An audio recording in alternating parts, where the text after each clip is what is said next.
आज हमारे साथ हैं डॉक्टर मोहम्मद सादिक साद, जिन्होंने लगभग 32 साल अपनी सेवाएं ईरान में भी दी, लोगों की सेवा की और आप आजकल राइस हॉस्पिटल कुनैया पुंछ में लोगों की खिदमत कर रहे हैं। डॉक्टर साहब, सबसे पहले आप हमें बताइए, जो आपने आपकी ज़ेर पैदाइश कहाँ की है और आपने शुरुआती तालीम आप कहाँ से हासिल मैं शींदरा, गांव शींदरा खोजा वाले की? जी का रहने वाला हूँ और मैंने 5वीं तक वहाँ ही प्राइमरी स्कूल में जी पढ़ाई की और 2 साल के लिए वहाँ से कलाई में गया। जी 6th और 7th जी लोअर हाई स्कूल कलाई में पढ़ाई की। उसके बाद मैं पुंछ आ गया। तो पुंछ में 8 से लेकर 12 तक, जी हाई सेकेंडरी में 8 से 11 तक हाई सेकेंडरी में था और 1 साल डिग्री कॉलेज पुंछ। जी तो 74 में मैंने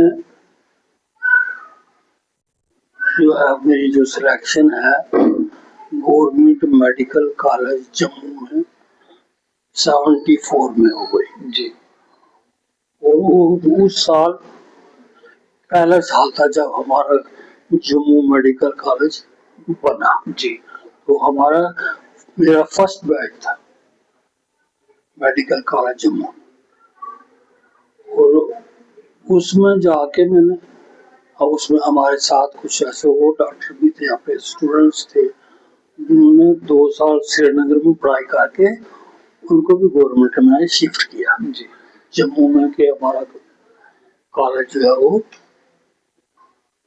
आगे बढ़े। तो 74 से 79 तक मैंने MBBS की गवर्नमेंट मेडिकल कॉलेज जम्मू। जी उसके बाद फील्ड सर्विस कंपल्सरी थी। तो फील्ड सर्विस में मैंने बिश्ना में और रामगढ़ सेक्टर में नंदपुर कैंप, जी वहाँ पे मैंने सर्विस की है एज असिस्टेंट सर्जन। उसके बाद एक पिंडी चाड़का जी गाँव है जो नोबल लाइन से भी उस साइड में है। जी वहाँ पे जो हमारा आर्मी का वो टावर है वो गाँव से पीछे रह गया। उसके आगे था ये गाँव। तो वहाँ तक मैं नागपुर कैंप से जाता था बाईसाइकिल। जी और 1987 में फर्स्ट टाइम जब मैंने एडवर्टाइजमेंट देखी कि जम्मू में गवर्नमेंट मेडिकल कॉलेज जम्मू में पोस्ट ग्रेजुएशन ये हो रही है, अनाउंस किया। तो तब अगस्त के महीने में वो DCH का एग्जाम दिया। जी उसमें बेसिक मेरिट होता था और उसके अलावा एज ए सर्जन उसके मार्क्स मिलते थे। उसके अलावा एक रिटन टेस्ट था जिसमें 30 क्वेश्चन थे।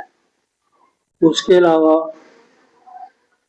प्रैक्टिकल क्लिनिकल सेटअप रखा था। Doctor DB Sharma head of department थे जी पीडियाट्रिक्स के। तो वो पास करने के बाद ओरल दिया। हाँ, और डिफरेंट टाइप के जो लॉन्ग केसेस, शॉर्ट केसेस ये होके तो मेरिट बनता है। अब कोई और सोर्स था वो नहीं था कि आप कैसे एडमिट होंगे, आप कैसे ऊपर जाएंगे। तो लिस्ट जो बनती थी वो मिनिस्ट्री में बनती थी। मेरिट बन के जाता था सेक्रेटरी से लिस्ट, सेक्रेटरी से अनाउंसमेंट होती थी। तो वो हो गया, वो मैंने पास किया। और गवर्नमेंट चिल्ड्रन हॉस्पिटल जम्मू में जनाब डॉक्टर प्रोफेसर देवी शर्मा के यूनिट में एज ए GCH स्टूडेंट काम किया और वहाँ पे रहा मैं तकरीबन 2.5 साल। तब उन्होंने गवर्नमेंट ने कोई नेक्स्ट अनाउंसमेंट नहीं की थी कि नेक्स्ट बैच आए, तो उन्होंने हमें वहीं रख लिया और कहा कि आप ठहरो, जब नेक्स्ट बैच निकलेगा आपको फिर रिलीव करें। उसी टाइम गवर्नमेंट ने उसी साल कॉम्पिटेंट अथॉरिटी को ये किया, कॉम्पिटेंट अथॉरिटी बनी जिसमें कोई ये नहीं थी, बैन नहीं था कि अब आप